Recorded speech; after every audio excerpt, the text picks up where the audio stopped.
There are people who enter your life and make you question everything you thought you knew about love, loyalty, trust, and even yourself.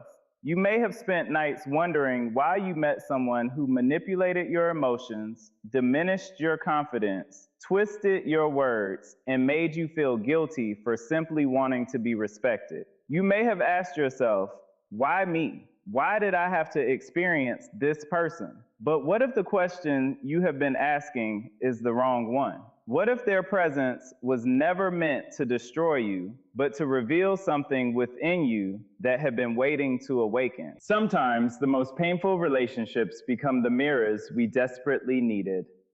A narcissistic person can make you doubt your reality, but in the process, you may begin discovering your own truth. They can teach you what happens when you abandon your boundaries, silence your intuition, and keep giving to someone who only takes. And eventually, something changes. You begin to see that you were never placed in their life to rescue them, fix them, or prove your worth to them. You were there to learn something about yourself. You were there to discover the strength you had been giving away. The truth may shock you, because the experience that nearly broke your heart can become the experience that changes your entire life. The tears, the confusion, the disappointment, the moments when you felt invisible, none of them have to become your identity. You can take the lesson without carrying the pain forever. You can walk away without becoming bitter. You can forgive yourself for staying too long, for believing too deeply, and for hoping that someone would eventually become the person you needed them to be. And perhaps the greatest revelation is this: the narcissist was never the measure of your value. They were simply part of a chapter in which you learned to measure your worth for yourself. What they tried to take from you may become the very thing you rebuild stronger than before. Your confidence, your voice, your boundaries, your peace, and your ability to choose yourself. So listen closely, because once you understand why this person entered your life, you may stop asking why you were hurt and start realizing why you were strong enough to survive it. Sometimes we meet someone and believe our purpose is to love them through their darkness. We see their wounds, their difficult childhood, their insecurities, their pain, and we begin creating explanations for behavior that should have required accountability. We tell ourselves that if we are patient enough, gentle enough, understanding enough, perhaps they will finally feel safe enough to change. We give another chance, then another, and sometimes another after that. Without realizing it, we begin confusing compassion with responsibility. We start believing that their healing depends on how perfectly we love them. But you were never meant to become someone else's emotional rescue mission. You are not placed in a narcissist's life to repair what they refuse to confront within themselves. You cannot give another person enough love to make them respect you. You cannot sacrifice enough of your peace to make someone appreciate your presence. And you cannot carry another person's wounds on your back and call that devotion. There comes a point when loving someone requires you to stop abandoning yourself for them. Perhaps that is where the deeper lesson begins. The person who constantly made you question yourself may have unknowingly forced you to finally meet yourself. You began noticing how often you ignored your instincts just to keep the peace. You noticed how easily you accepted apologies without changed behavior. You realized how many times you explained away disrespect because you were afraid of losing someone. And slowly, painfully, you started seeing the places where you had been asking another person to give you the permission you should have given yourself. You started discovering your worth, Not because they finally recognized it, but because you stopped needing them to recognize it. That is a completely different kind of strength. It does not shout, it does not demand revenge, it does not spend every morning planning how to make someone regret losing you. It simply stands up one day and says, I will not betray myself anymore.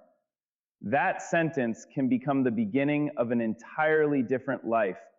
You may have entered that relationship believing you needed to save them, but perhaps you were the one who needed saving.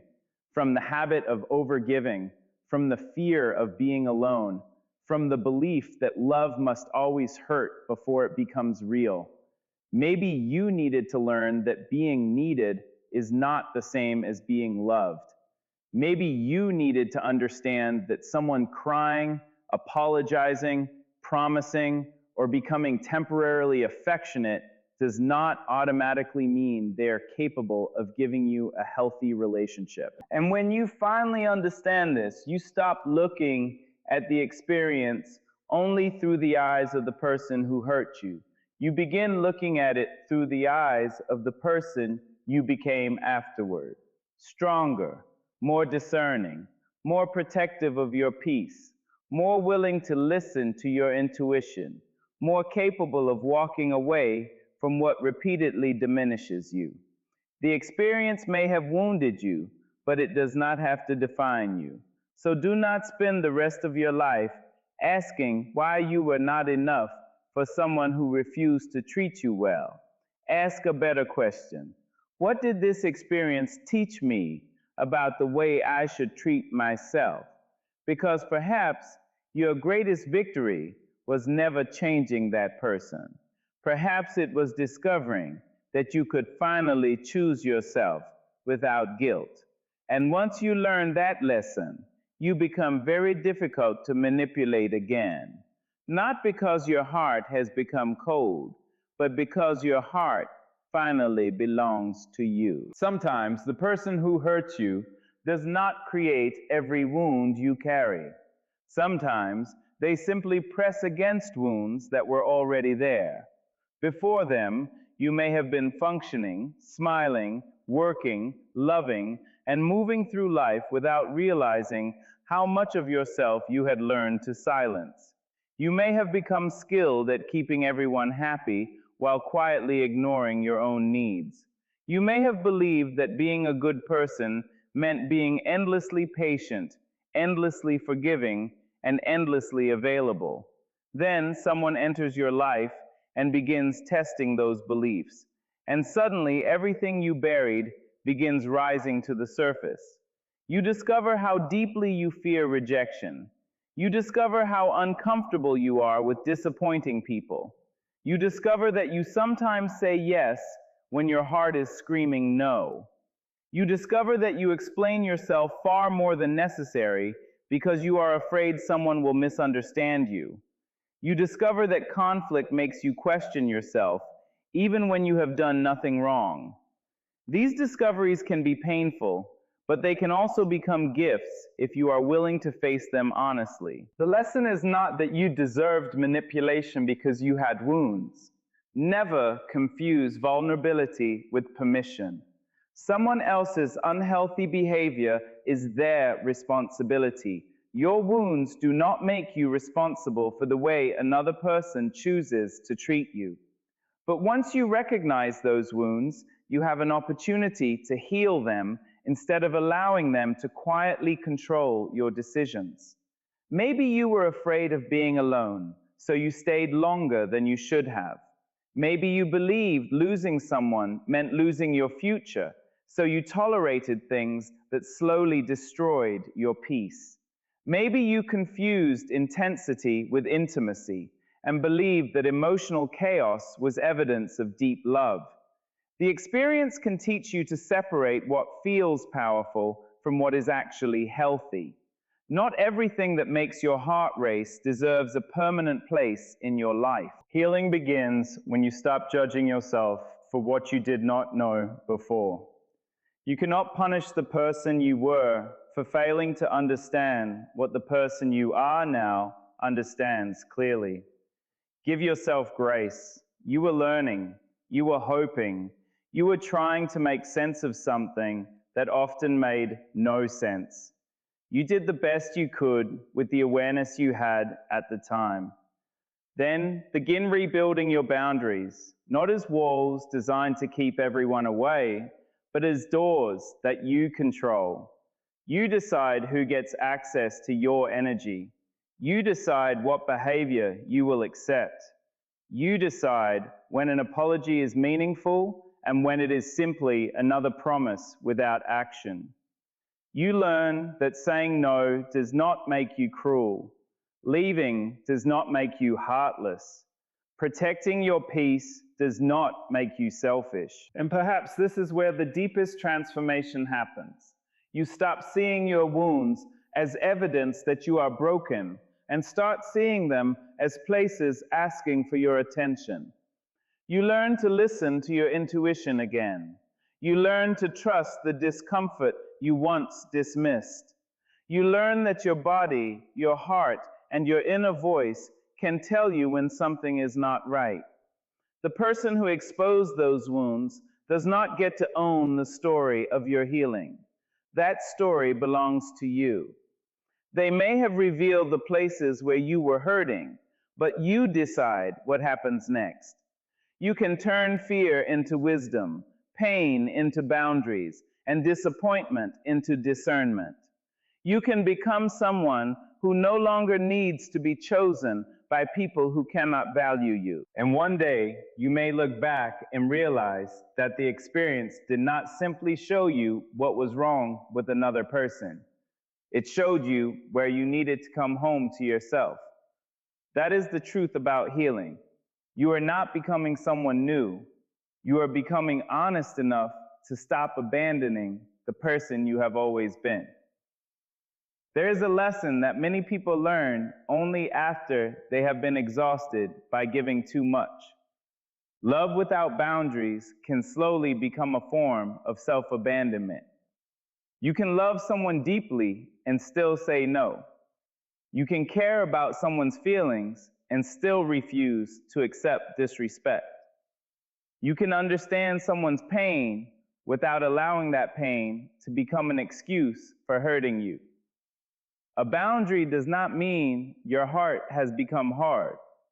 It means you have finally understood that your heart deserves protection too. Perhaps you spent years believing that being understanding meant tolerating everything. When they became angry, you stayed quiet. When they blamed you, you explained yourself. When they crossed a line, you moved the line. When they apologized, you forgot the wound before it had time to heal. Each time, you may have thought you were preserving the relationship, but slowly, you were teaching yourself that keeping someone else comfortable mattered more than keeping yourself whole. That is the danger of constantly moving your boundaries. One small compromise may not seem important, then another comes, then another. Eventually, you look around and realize that the person you once were has become a stranger to you. You are exhausted from monitoring every word. You are afraid to express your needs. You hesitate before making simple decisions because you are already imagining how the other person will react. And somewhere in that confusion, you begin asking yourself why you no longer feel like yourself. But listen carefully. The moment you recognize that pattern, you have already begun changing it. Awareness is powerful. Once you can see what is happening, you no longer have to participate in it unconsciously. You can begin choosing differently. You can stop explaining every boundary as though you need permission for it to exist.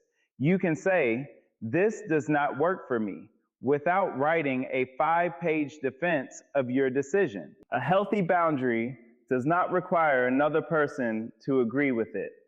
That is one of the hardest truths to accept. You may tell someone what you will and will not accept, and they may become angry. They may accuse you of changing.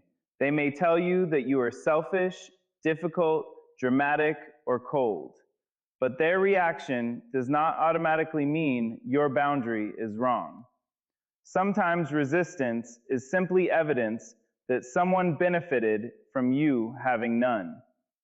You must also learn that boundaries are not threats. You do not create them to control another person. You create them to control your own participation.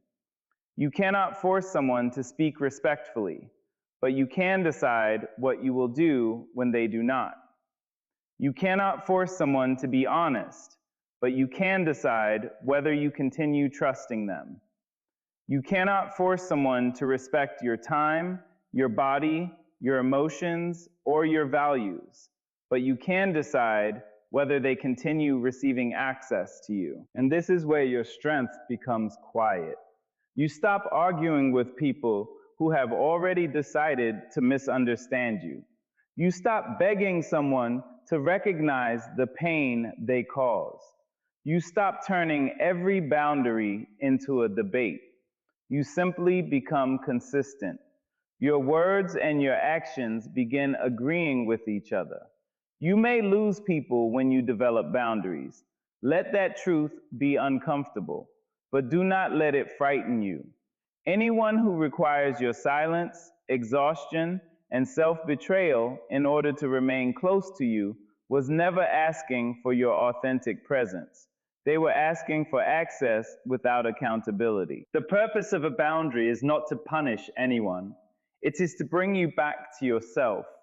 It teaches you that your peace matters, your time matters, your voice matters, your emotional safety matters. And the more faithfully you honor those things, the less willing you become to trade them for temporary affection. So perhaps one of the greatest lessons from that painful relationship was not learning how to handle a narcissist. Perhaps it was learning how to stop abandoning yourself. You learned that love should not require you to disappear. You learned that compassion must have wisdom beside it. You learned that forgiveness does not require continued access. And most importantly, you learned that choosing yourself is not an act of selfishness. It is an act of self-respect. There is a particular kind of pain that comes when someone rejects you after you have given them your heart. You begin wondering what you lacked. Was I not beautiful enough? Was I not kind enough? Did I ask for too much? Was there something wrong with me? And when the person who rejected you constantly made you feel as though you were the problem, those questions can become louder than the truth. But you must understand something. Another person's inability to value you is not a measurement of your worth. Rejection can make you look at yourself through the wrong mirror. You begin seeing your flaws while ignoring your strengths. You remember every mistake you made and forget every time you showed patience, loyalty, kindness, and love. You take someone else's decision and turn it into a verdict about your entire identity. But a person's decision to leave, withdraw, devalue, or replace you cannot define the totality of who you are. Their perception is limited by their own character, needs, fears, and choices. When someone repeatedly makes you feel replaceable, you may spend enormous energy trying to prove that you are not. You become more available. You give more. You explain more. You tolerate more. You become desperate to earn the appreciation that should never have required a performance. But love that demands you constantly audition for your place is not the kind of love that allows you to flourish. Sometimes rejection is protection, wearing a painful disguise. You may not understand it when the door closes. You may stand outside that door wondering why you were not allowed to enter. You may cry because you wanted that person, that relationship, that future. But there are doors that close because what lies behind them would have cost you more than you could see at the time. You wanted them to choose you, but perhaps life was trying to teach you to choose yourself. You wanted them to recognize your value, but perhaps you needed to discover that your value existed long before they arrived and will remain long after they leave. You wanted an explanation, but sometimes the explanation is simply that two people were not capable of creating the kind of relationship one of them desperately needed. Do not romanticize rejection, but do not waste it either. Let it teach you. Let it show you where you were overextending yourself. Let it reveal the places where you depended on someone else's approval to feel secure.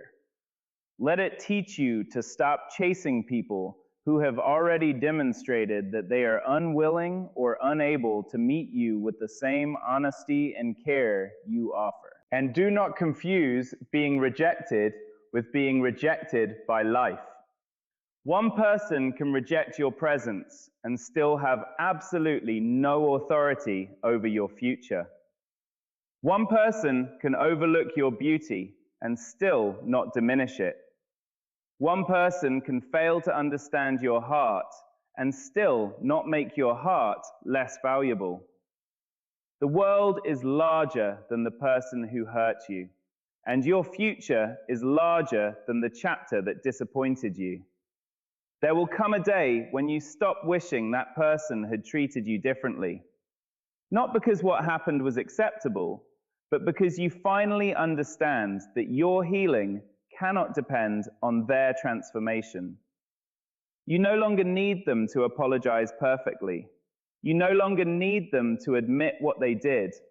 You no longer need them to regret losing you. Your peace becomes independent of their awareness. That is when rejection loses its power. You stop asking, "Why wasn't I enough?" and begin asking, "Why was I trying so hard to be enough for someone who could not appreciate what I already was?" That question changes everything. You were never required to become smaller to deserve love. You were never supposed to compete for basic respect.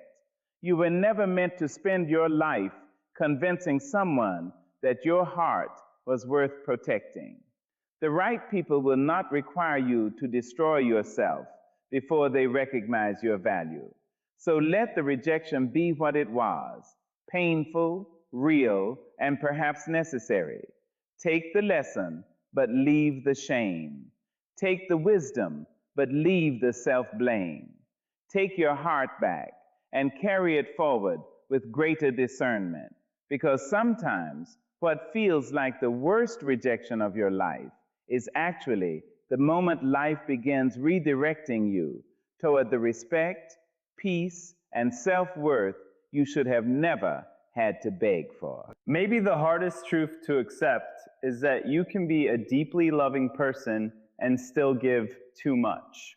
You can have a generous heart and still forget that generosity without limits can leave you empty. You may have spent so much time understanding another person's pain that you stopped listening to your own. You made excuses for behavior that hurt you because you could see the wounded person behind it.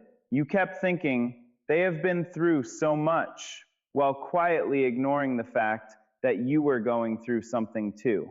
Compassion is beautiful, but compassion should never require the destruction of your identity. There is a difference between standing beside someone during their difficult season and allowing their difficulties to become your permanent burden.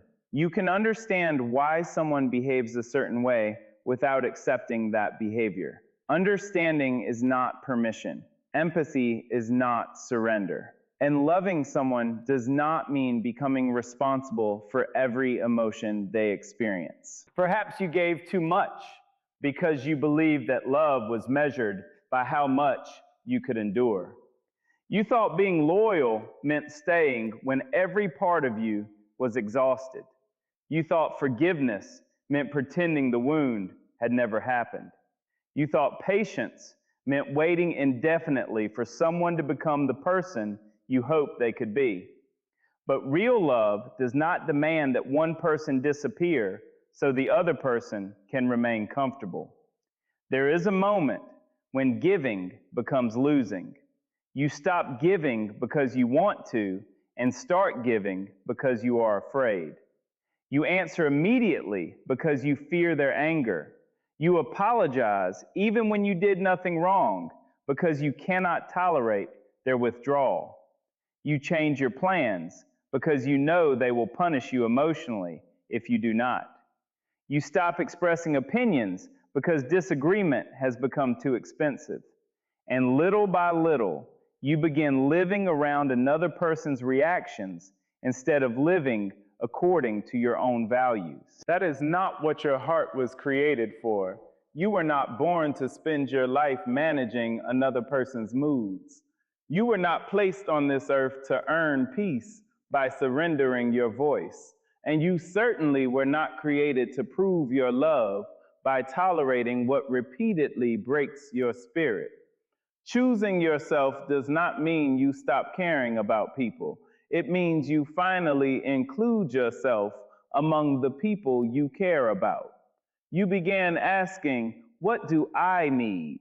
You began noticing when your body feels exhausted, when your mind feels overwhelmed, and when your spirit feels heavy.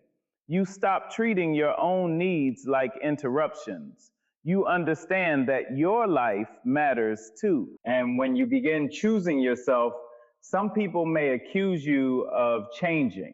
They may say you are no longer as loving as before, but perhaps you are not less loving. Perhaps you are simply no longer willing to love others at the expense of loving yourself. There is a profound difference. You may even feel guilty at first. That guilt does not necessarily mean you are doing something wrong. Sometimes guilt appears because you are doing something unfamiliar. If you spent years putting everyone else first, prioritizing yourself can feel unnatural. But with time, you learn that self-respect does not require an apology. You begin understanding that you can walk away from conversations that become cruel. You can stop explaining yourself to someone committed to misunderstanding you. You can refuse to chase affection. You can allow someone to be disappointed without rushing to rescue them from their feelings. You can say no without building a courtroom argument to defend it. The greatest transformation happens when you realize that you do not have to become hard in order to become strong. You can remain compassionate while becoming discerning. You can keep your tenderness while developing boundaries. You can forgive without returning to the same situation. You can love people without allowing them unlimited access to you. Maybe that painful relationship was not a punishment. Maybe it was a lesson in proportion. It taught you that your heart is precious, and precious things require protection. It taught you that giving is beautiful when it comes from abundance, but dangerous when it comes from fear. It taught you that your kindness should be a gift, not a currency you use to purchase someone's love. And perhaps one day you will look back at the person who gave everything away and feel compassion for her. You will not shame her for loving deeply. You will simply wish she had understood sooner that she deserved to receive the same devotion she so freely offered. Then you will smile because you finally know what she did not know back then. Choosing yourself is not abandoning love. It is learning where love should begin. There is a burden many loving people carry without realizing it. The belief that if they love someone hard enough, patiently enough, and faithfully enough, that person will eventually heal. You see someone's pain and your heart responds. You see their fear, their insecurity, their anger, their brokenness. And instead of asking whether they are taking responsibility for themselves, you begin asking what you can do to make them whole. You become the counselor, the peacemaker, the forgiver, and the person who keeps giving another chance. But somewhere along the way, you forget that you are a human being too, not a treatment plan for someone else's wounds. You can love a person deeply and still be powerless to change them. You can explain your feelings with perfect clarity and they may still choose not to listen. You can demonstrate patience, and they may still choose manipulation. You can show them kindness, and they may still respond with cruelty. That is not a failure of your love. It is a reminder that change must eventually come from within the person who needs it. A wounded person deserves compassion, but compassion does not erase accountability. We all have things inside us that need healing, and every one of us must eventually decide whether we will confront them or allow them to control our lives. You cannot do another person's inner work for them. You cannot walk into their mind and remove the fears they refuse to face. You cannot force self-awareness into someone who is committed to blaming everyone else. And this is where many good-hearted people become trapped. They see glimpses of goodness and build an entire future around those glimpses. They remember the gentle moments and use them to excuse the painful ones. They hold on to promises because they desperately want to believe the person they love is still somewhere underneath the behavior. Hope is powerful, but hope without discernment can keep you standing in a place that is continually hurting you. You may have thought, if I just communicate better, maybe they will understand. So you explained. You tried again. You changed your approach. You became softer. You became quieter. You became more patient. You gave them every opportunity to understand your heart. But sometimes the problem is not that your message was unclear. Sometimes the other person simply does not want to take responsibility for what they are doing. That realization can hurt because it removes the illusion that you had control. You cannot love someone into becoming emotionally healthy. You cannot sacrifice enough to make another person develop empathy. You cannot make someone respect boundaries they have no intention of respecting. And you cannot carry their wounds forever simply because you are strong enough to carry them. Their healing belongs to them. Your healing belongs to you. Those two things must remain separate. The moment you understand this, you begin putting down a weight you were never meant to carry. You stop waking up wondering how to fix their mood. You stop measuring your worth by whether they are happy with you.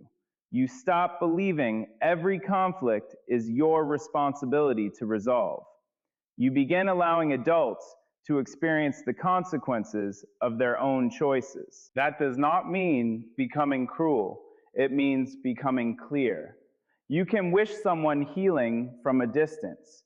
You can hope they find wisdom without volunteering to be wounded while they search for it. You can forgive what happened without giving someone permission to repeat it. You can have compassion for their past without sacrificing your future.